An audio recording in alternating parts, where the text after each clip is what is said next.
A ninth-place effort at Texas last year, his career best. He's looking for a great. Oh, we got a crash on the front. Justin Lofton in the 77 into the wall hard. Hold the brake, sir. That was that battle we talked about, man. All right. Just gets loose.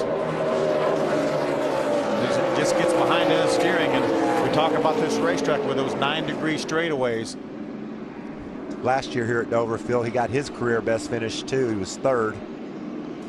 Today, looks like he almost had it saved there, and about the third time around, and then hard into the inside wall, front and back.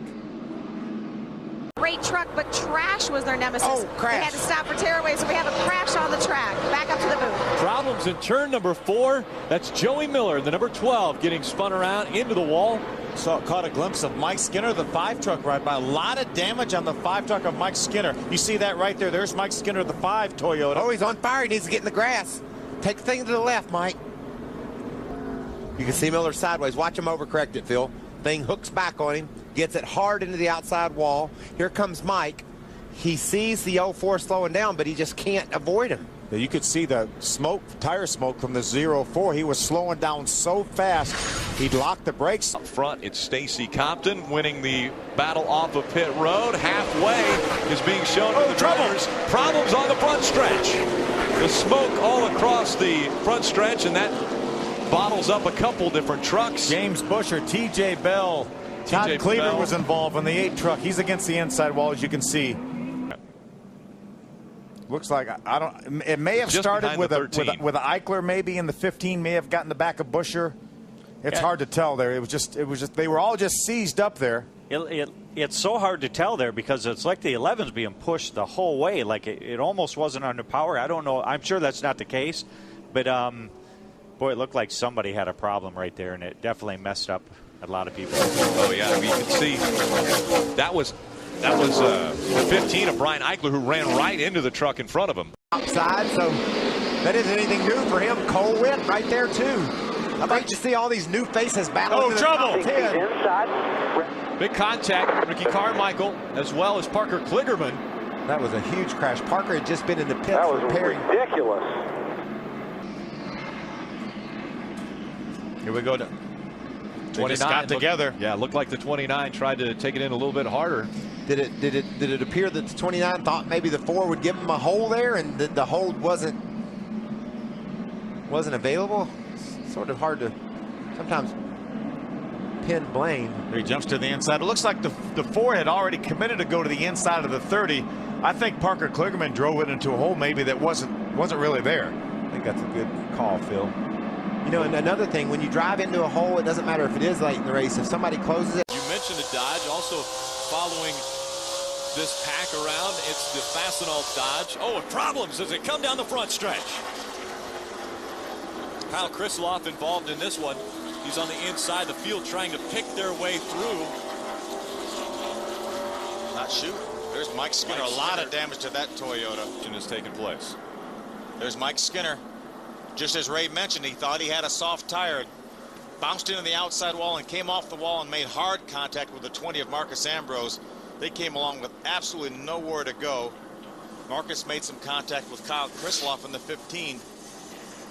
Just a horrible break. It looked like Mike Skinner.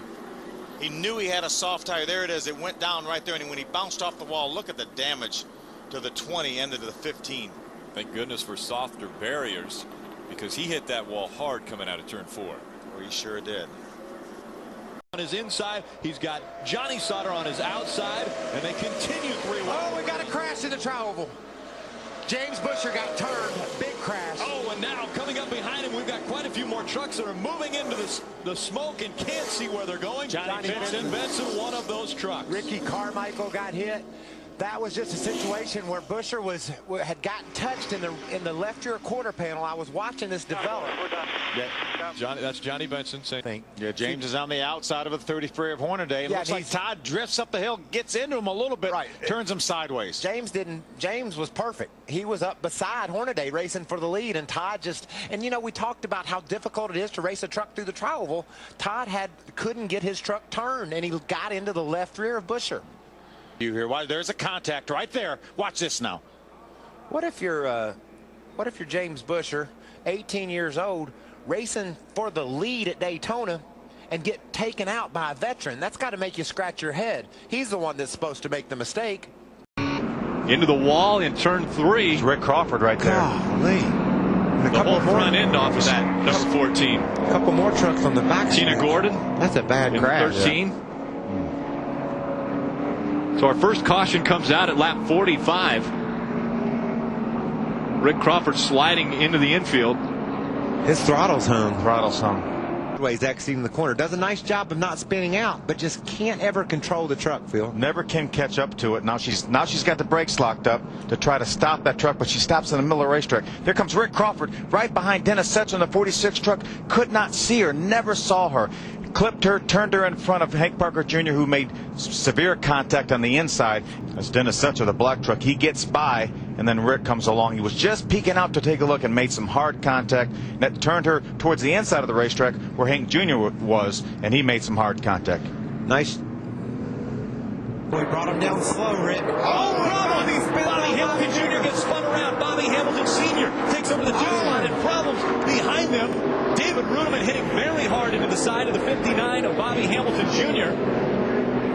That means the race is over. We only get to do a green-white checkered one time. And I hope Bobby Jr.'s okay. That's the worst. Yeah, David Rudeman also quite hard contact.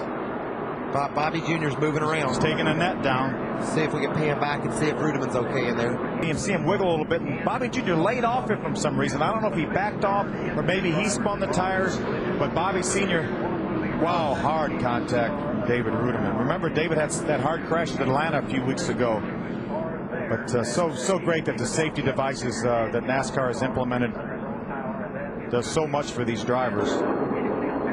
Rudeman got out of his truck and into the ambulance on his own power.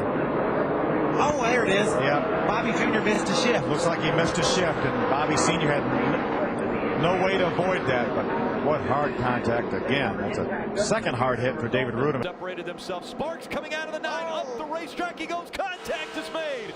Jake Crum into the back of the 9. Caution comes out again. It looked like Hornaday may have had a tire going down. Could not keep his truck down. Right front tire down on the 9. That looked a whole lot like Window we saw down in the Sprint 01. Cup Series at Bristol when a tire was blown and Matt Kenseth drove right over top the guy that Jeff Gordon blew a tire. Kenseth over top of him. You can't go anywhere when it's that tight and that fast. A lot of contact with the 29 of Ryan Blaney. We saw the third one. White flag goes in the air. One more mile here at Dover.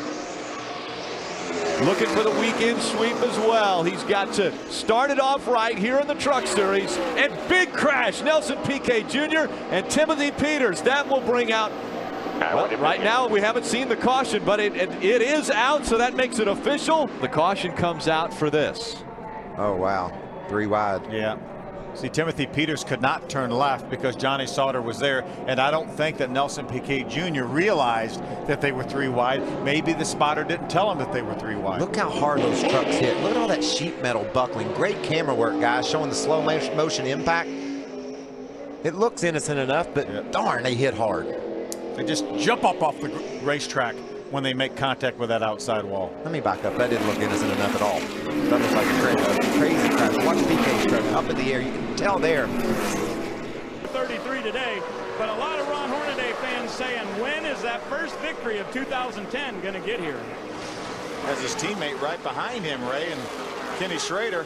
Trouble on the racetrack. The 51 of Eric Almirola into the wall. Now that was the big question. Would teammates have the same problem? And they want to get all the pressure on those tires they can get. It's going to make it turn through the corner better. Sometimes you overload it with pressure. It makes it fast for a while, but it won't last. Godin was just about to come to pit road. He was off turn 4 down low. He saw the caution fly, and he stayed on pit. He stayed on the racetrack. Oh, big crash. Big crash for Mario Gossling in the number 12, that tire monkey number 12. It looks like maybe Mario was passing Aramendi on the inside, and Aramendi didn't know Mario was down there, crowded him down onto the apron, and Mario lost control of his truck and hard contact into that outside wall. Good thing to see Mario was able to hop out and show his emotion.